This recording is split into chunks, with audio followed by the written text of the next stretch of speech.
Kalorama, a recorded books hybrid imprint, presents Against the World, Anti-Globalism and Mass Politics Between the World Wars, by Zahra.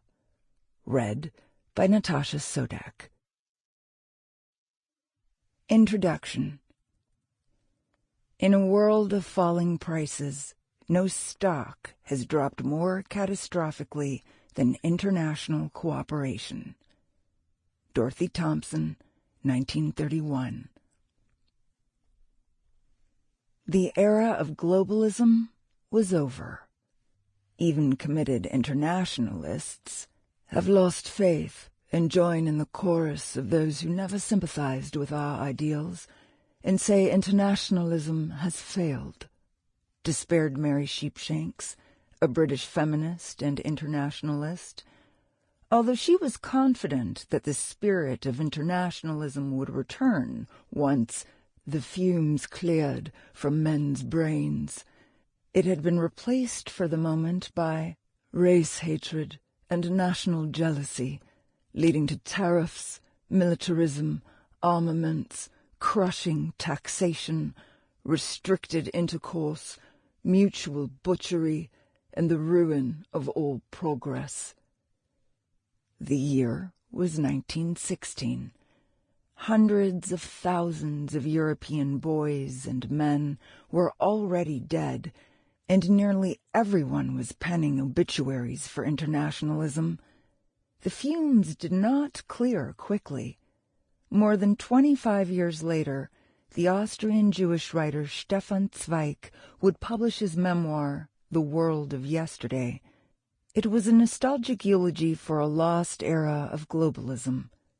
Zweig, a self-described citizen of the world, recalled, "Before 1914, the earth had belonged to all. People went where they wished and stayed as long as they pleased.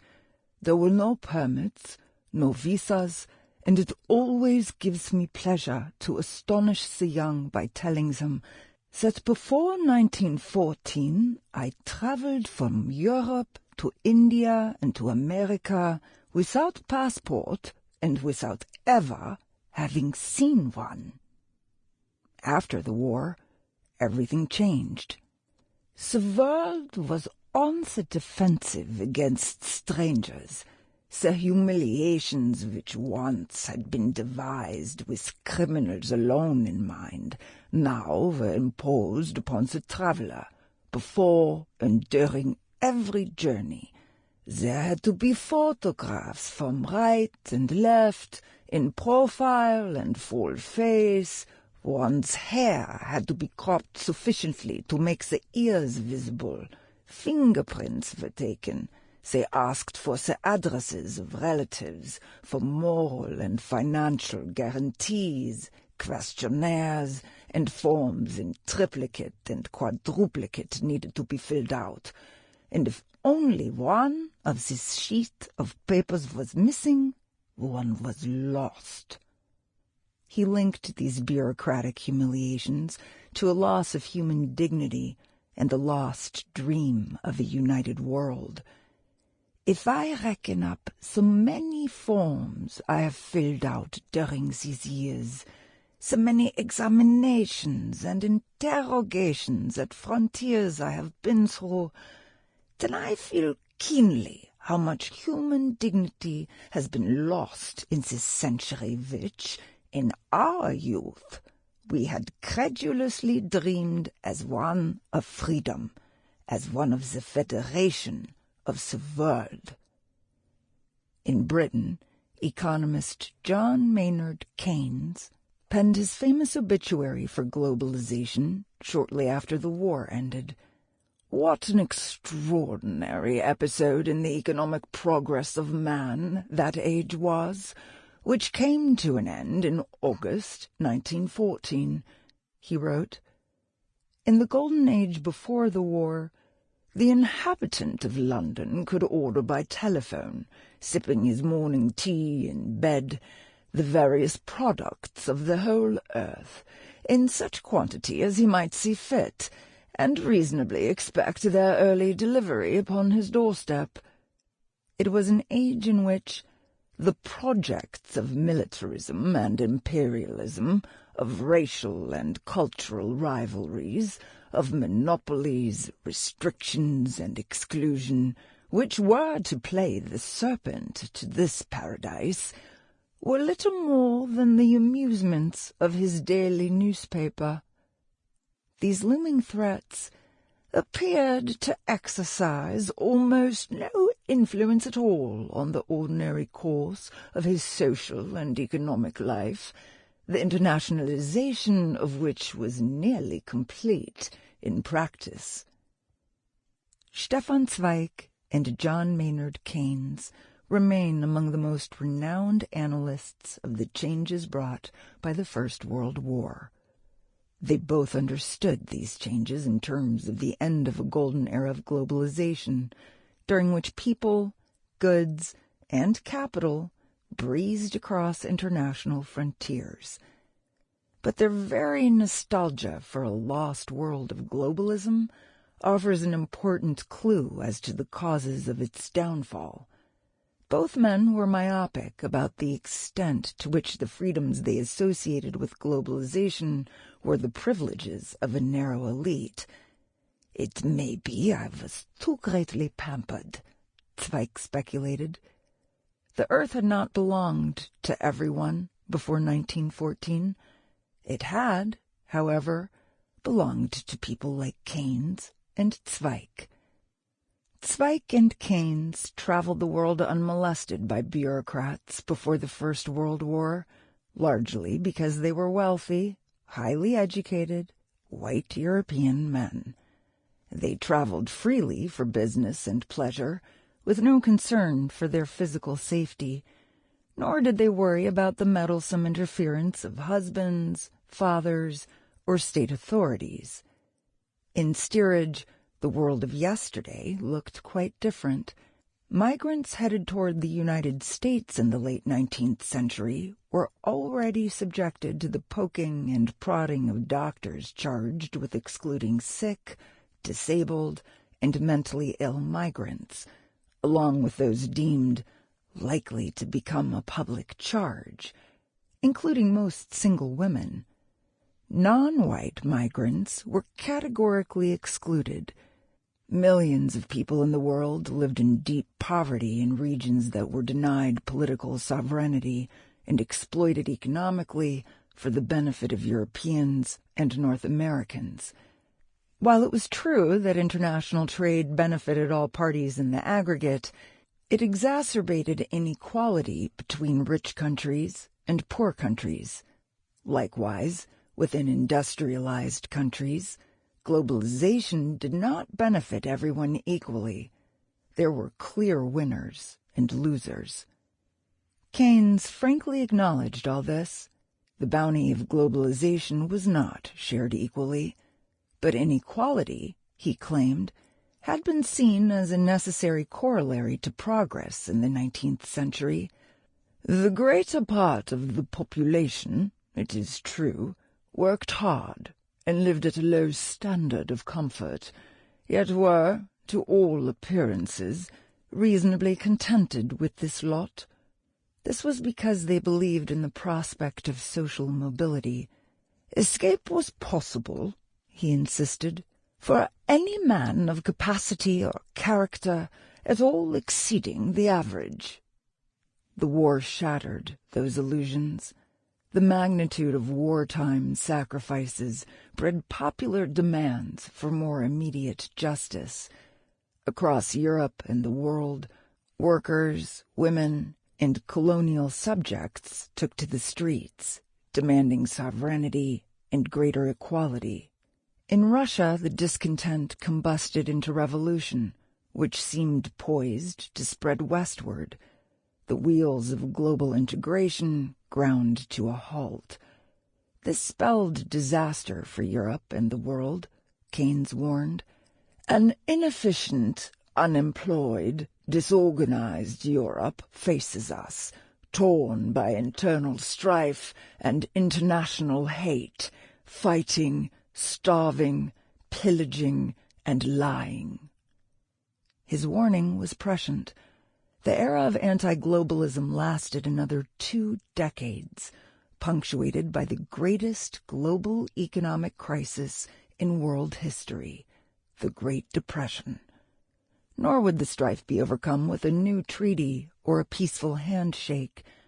Rather, as American journalist Dorothy Thompson would observe from Berlin in 1931, looking at Europe, from the British Isles to the Balkans, one is forced to the admission that after 12 years of the League of Nations, the International Court, multilateral treaties, Kellogg Pacts, the International Bank and Disarmament Conferences, the whole world is retreating from the international position and is taking its dolls and going home. Why and how did so many people turn against the world after 1918? And what were the consequences of this anti-global turn? This book attempts to answer these questions. In the process, it reframes the history of interwar Europe not only as a battle between fascism and communism, democracy and dictatorship, but also as a contest over the future of globalization and globalism.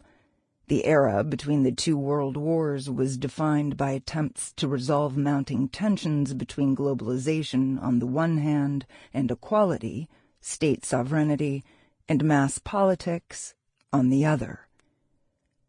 Moving through time and across space, I aim to give voice to the diversity of individuals who participated in this debate, to how it played out in local everyday contexts, and at the level of national and international politics.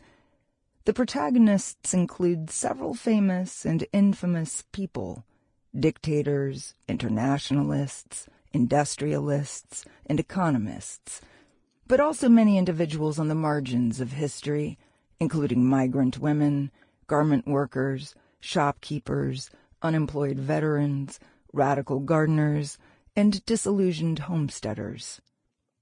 There is no doubt about the decline of global mobility and trade in this period. On the one hand, the First World War was a global war. It mobilized human and material resources around the world and increased international financial entanglement through a massive web of international debt, especially debts to the United States. But at the same time, the war produced unprecedented supply shocks. The cost of shipping tripled, and inflation soared. Meanwhile, states introduced new tariffs, exchange controls, and other protectionist measures, and sought to cut off supplies to their enemies. Economic historians estimate that global exports declined by 25% due to the outbreak of the First World War, recovering to pre-war levels only in 1924. There was a brief period of growth in the late 1920s, but all these gains were lost during the Great Depression. By 1933, world trade had declined 30% from 1929 levels and was 5% lower than it had been in 1913. Trade did not reach pre-1913 rates of growth again until the 1970s. Transatlantic migration, which reached a peak of 2.1 million in 1913, came to a sputtering halt during the First World War and recovered only briefly after the war ended. Global migration rates remained high in the 1920s, especially within Asia, but the Great Depression radically curbed mobility everywhere in the world. This was partly due to a reduction in demand for migrant labor, but it was also caused by the closing of state borders and new restrictions on migration and mobility. Global communication also slowed down. News that raced via telegraph from Europe to North America and Australia in a single day of 1913 took weeks to arrive in 1920.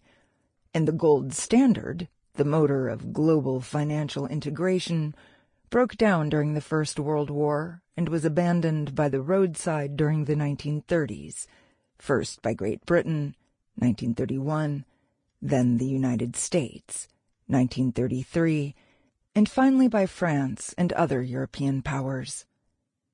These numbers, and the broader economic histories of globalization and deglobalization between the two world wars, are critically important. But my focus is rather on the grassroots origin and human consequences of the popular revolt against globalism, both for self-professed globalists such as Keynes and Zweig, and for individuals who saw globalism as a threat to their aspirations for greater equality and stability. It was this popular confrontation with globalization that ultimately caused its disruption and transformation.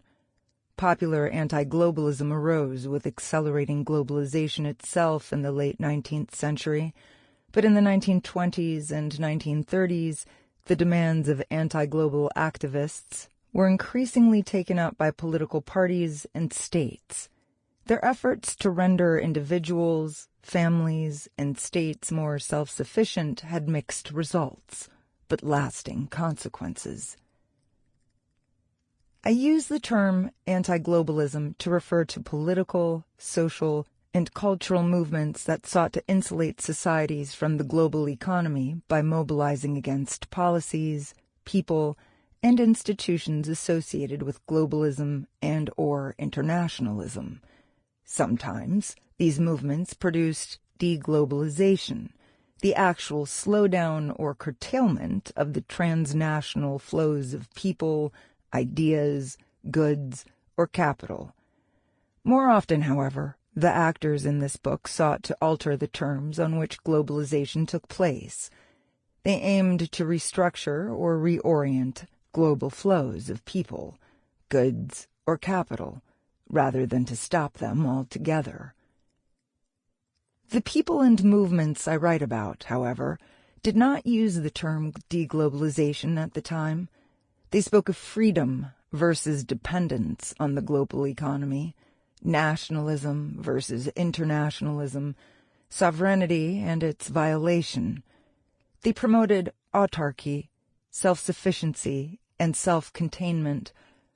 My use of the terms globalization and deglobalization is therefore self-consciously anachronistic and requires some contextualization.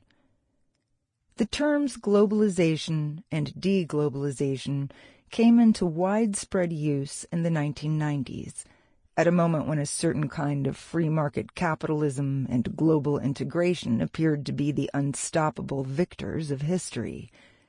After the collapse of communism in Eastern Europe in 1989, many social scientists and journalists began to talk about globalization, like they once spoke of modernization. It seemed to be an irrepressible force that moved in only one direction. McDonald's had opened in Moscow, global finance was ascendant, and a new innovation called the World Wide Web was bringing people into ever more constant communication. Many economists in the 1990s and beyond maintained that globalization was a natural economic process, which would accelerate indefinitely if only left unmolested by government intervention.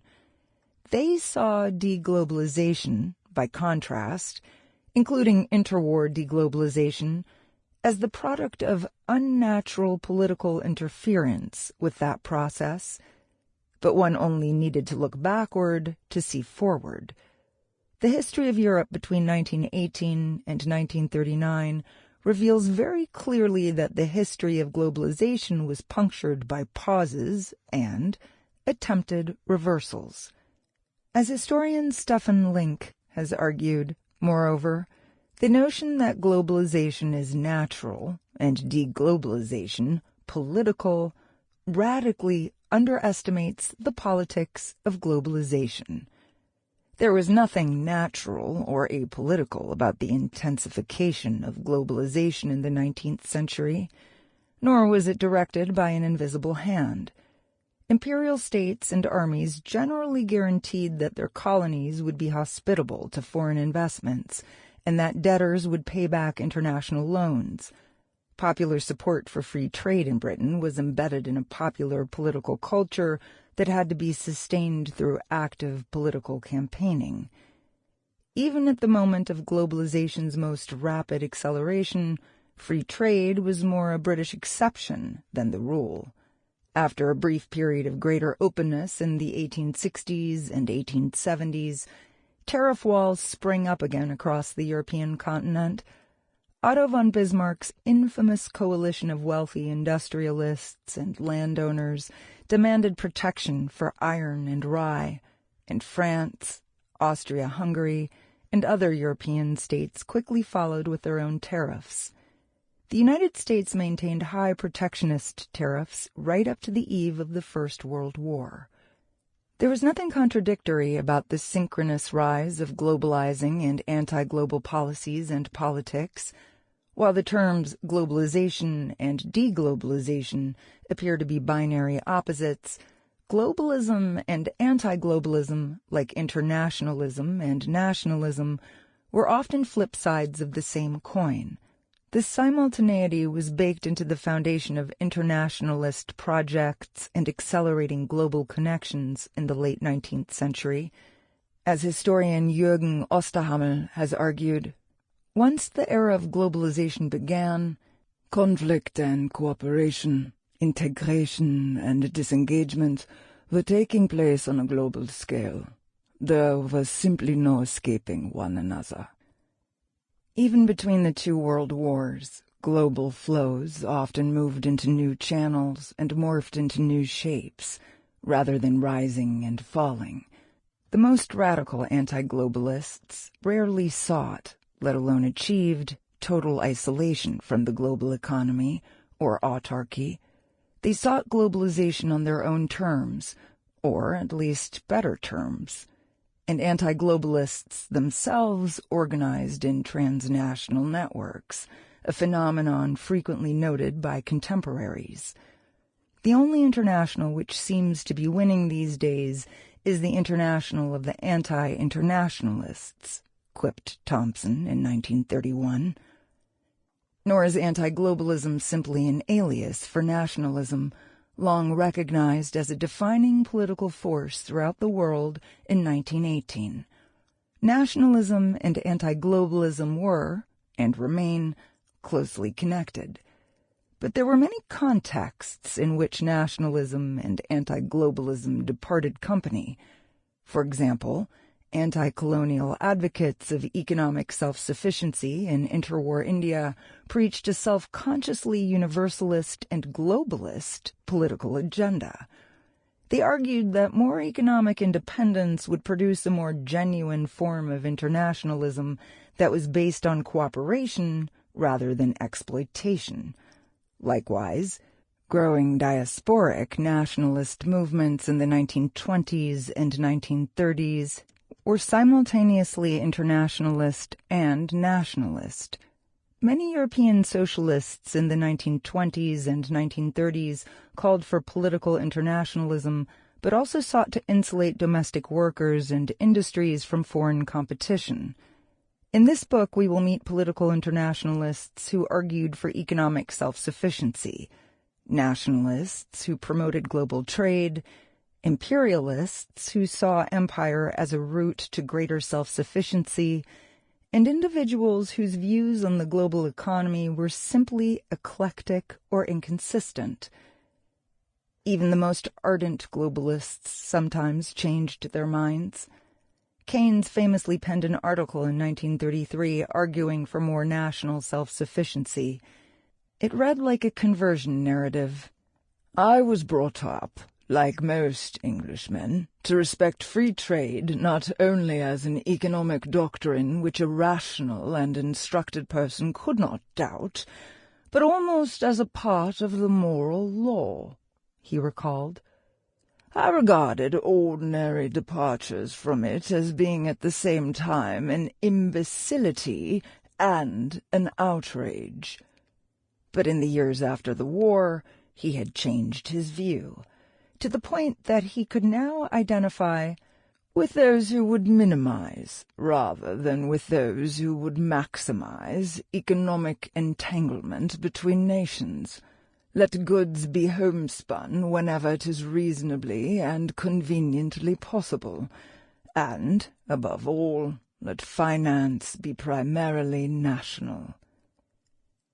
Deprived of his Austrian citizenship by the Nazis, Stefan Zweig was also forced to confront the limits of his identity as a global citizen. He reflected in his memoir, "For all that I've been training my heart for almost half a century to beat as a citoyen du monde, it was useless.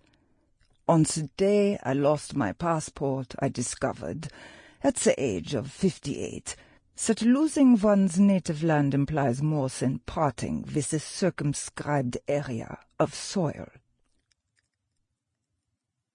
The revolt against globalism was the product of two developments that collided in the 19th century: the acceleration of globalization itself and the rise of mass politics. The world had been globalizing for centuries, through colonial conquest, scientific voyages, and expanding trade networks. But the pace and magnitude of integration quickened in the 1880s, thanks largely to new technologies. Trains, steamships, telegraphs, postal services, and press dispatches transported goods, people, information, and diseases at unprecedented speed and in once unfathomable quantities. Scientists, artists, social reformers, and policymakers gathered at great international congresses to exchange ideas. Banking and finance became more international through the gold standard, which greatly facilitated global trade and investment. Even more remote corners of the world were sucked into the whirlwind of the global economy. Farm workers and textile workers in Poland were aware of higher wages in Chicago and New York, and prepared to cross the ocean to earn them. Shoe factories in Czechoslovakia and Massachusetts competed with shoemakers in Japan. The world became more interdependent, not only for labor and consumer goods, but also for basic necessities such as food and energy. If, as neoclassical economics suggests, global integration produced more wealth overall, this wealth was not distributed equally. While global trade did enable some European consumers to eat cheaper meat and bread, these prices did not necessarily reflect the true costs of a globalized food supply chain, including the impact on labor conditions and the environment. Migration also had real winners and losers. Economists estimate that the era of mass migration in the United States between 1870 and 1910 corresponded to a decline in U.S. wages of about 8%. At the city level, a 1% increase in the foreign-born population was linked to a 1 to 1.5% drop in wages. The problem of growing inequality was exacerbated by the gold standard. Adhering to the gold standard was the ticket to entry in the global economy until the 1930s, but it radically constrained the ability of governments to respond to economic crises. In an economic downturn, in order to maintain the value of their currencies pegged to gold, governments were forced to lower wages and cut spending. Tightening the money supply benefited those, such as banks and creditors, who supplied money, but it hurt workers and those in debt, such as the Midwestern farmers who supported the American populist movement at the end of the 19th century. When populist presidential candidate William Jennings Bryan famously argued in 1896 that he would not help to crucify mankind upon a cross of gold, he was arguing in favor of increasing the money supply to help farmers pay off their crushing debts. Inflation would make those debts disappear. During the Great Depression, European governments initially responded to the crisis by trying, once again, to cut spending, adhere to the gold standard, and dutifully pay their debts, especially to the United States. A dose of austerity appeared to have cured the global economy in the immediate aftermath of the First World War. A decade later, the same treatment almost... Sample complete. Ready to continue?